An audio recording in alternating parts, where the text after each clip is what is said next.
വളരെ സന്തോഷമുണ്ട്, അതേപോലെ തന്നെ അത്ഭുതമുണ്ട്. ഇങ്ങനെ ഒരു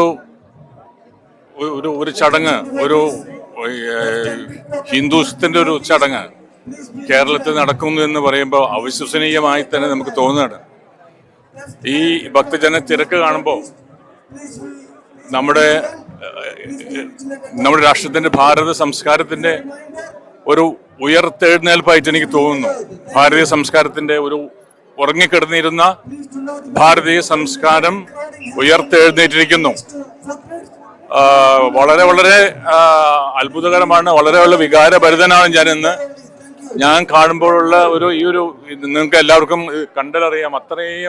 അത്രയും ജനങ്ങള് ഭക്തിയോടെ തന്നെ ഈ നിളാനദിക്ക് വേണ്ടിയിട്ടുള്ള ആരതി കണ്ട് ആസ്വദിച്ച് ഭക്തി നിർഭരമായ കുറെ നിമിഷങ്ങൾ എനിക്കിവിടെ ചെലവഴിക്കാൻ കഴിഞ്ഞു. വളരെ വളരെ കാരണം ഞാൻ നേരത്തെ പറഞ്ഞ പോലെ ഞാൻ ഒന്നുകൂടി ആവർത്തിക്കുകയാണ്, ഭാരതീയ സംസ്കാരത്തിന്റെ ഒരു പുനരുദ്ധാരണം, ഒരു ഉദാഹരണം തന്നെ വലിയൊരു ഉറക്കത്തിൽ നിന്നും ഭാരത മാതാവ് ഉണർന്ന് എഴുന്നേറ്റിരിക്കുന്നു എന്ന് എനിക്ക് തോന്നുകയാണ്. ഇത് അത്ഭുതകരമാണ്. കേരളത്തിൽ ഇങ്ങനെ ഒരു സംഭവം നടക്കുന്നത് ഞാൻ കേട്ടുകേൾവി പോലുമില്ല. അതും ഇവിടെ ഉറങ്ങിക്കിടന്നിരുന്ന ഒരു സ്ഥലമാണ് തിരുനാവായ. ഇവിടെ ഈ ഞാൻ എൻ്റെ അച്ഛൻ്റെയും അമ്മയുടെയും ബലിയിടാനായിട്ട് ഇവിടെ സാധനം വരാറുണ്ട്. അതല്ലാതെ മറ്റൊരു വിശേഷവും ഞാനിവിടെ കാണാറില്ല. പക്ഷെ ഞാൻ ഇവിടെ വന്നപ്പോൾ കാണുന്നത്, ഞാൻ കഴിഞ്ഞ ഒരു 10 ദിവസമായിട്ട് കേൾക്കുമ്പോഴും ഈ മീഡിയയിൽ വരുന്ന ന്യൂസ് കാണുമ്പോഴാണ് ഒരു അത്ഭുതം തോന്നുകയാണ്. അപ്പൊ എൻ്റെ ഏറ്റവും സന്തോഷം എന്ന് വെച്ചാൽ ഈ ഭാരതീയ സംസ്കാരം ഉയർത്തെഴുന്നേറ്റിരിക്കുന്നു, പുനർജനിച്ചിരിക്കുന്നു. അതാണ് ഏറ്റവും വലിയ സന്തോഷം. ഇന്ന് മുതൽ ഈ ഒരു ചടങ്ങ് പിന്നെ സമാപിക്കുന്നതോടുകൂടി വലിയൊരു ഒരു ദേശീയ നവോത്ഥാനം. നമ്മൾ ഭാരതീയരാണ്, ഭാരതമാതാവിന്റെ മക്കളാണെന്നുള്ള ഒരു വികാരം ഓരോ ഈ ഭാരതീയനും ഉണ്ടാവേണ്ട ഒരു സമയം അതിക്രമിച്ചിരിക്കുന്നു. അത് ഇവിടെ തുടങ്ങിയിരിക്കുന്നു എന്നുള്ളതാണ്. നമ്മൾ ഒരു വലിയൊരു ഒരു യുദ്ധത്തിന്റെ ആരംഭം കുടിച്ചിരിക്കുന്നു, ഭാരതീയ സംസ്കാരത്തിന്റെ തിരിച്ചുവരവ്. അപ്പോൾ വളരെ സന്തോഷമുണ്ട്.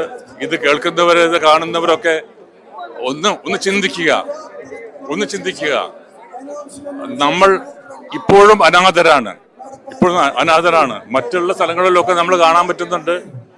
നമ്മുടെ ചീഫ് മിനിസ്റ്ററും നമ്മുടെ എല്ലാ പ്രതിപക്ഷ പാർട്ടിയുടെ നേതാക്കന്മാരൊക്കെ അവരുടെ സമ്മേളനങ്ങളിൽ മാത്രം ഒതുങ്ങി നിൽക്കുമ്പോൾ നമുക്കിവിടെ ഒറ്റ ആളെ നമ്മൾ കാണുന്നില്ല. ഒരു രാഷ്ട്രീയ നേതാവിനെ നമ്മളിവിടെ കാണുന്നില്ല. അപ്പൊ അതിന്റെ അർത്ഥം ഹിന്ദുക്കൾ അനാഥരാണോ?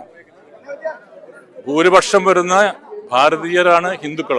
അവർക്ക് അനാഥരായിരിക്കുന്നു. കാരണം നമ്മളെ നോക്കാനോ ശുശ്രൂഷിക്കാനോ നമ്മുടെ കാര്യങ്ങൾ അന്വേഷിക്കാനോ ഒന്നും ഇവിടെ ആളില്ല.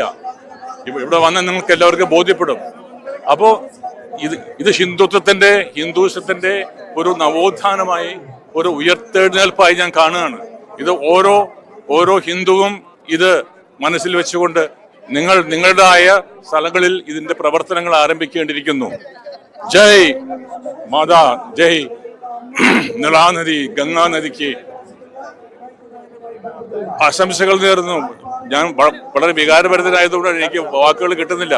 വളരെ സന്തോഷമുണ്ട്. ശംഭോ മഹാദേവ, എല്ലാവർക്കും നന്മകളുണ്ടാകട്ടെ. ജയ് ഭാരത് മാതാ കി ജയ്.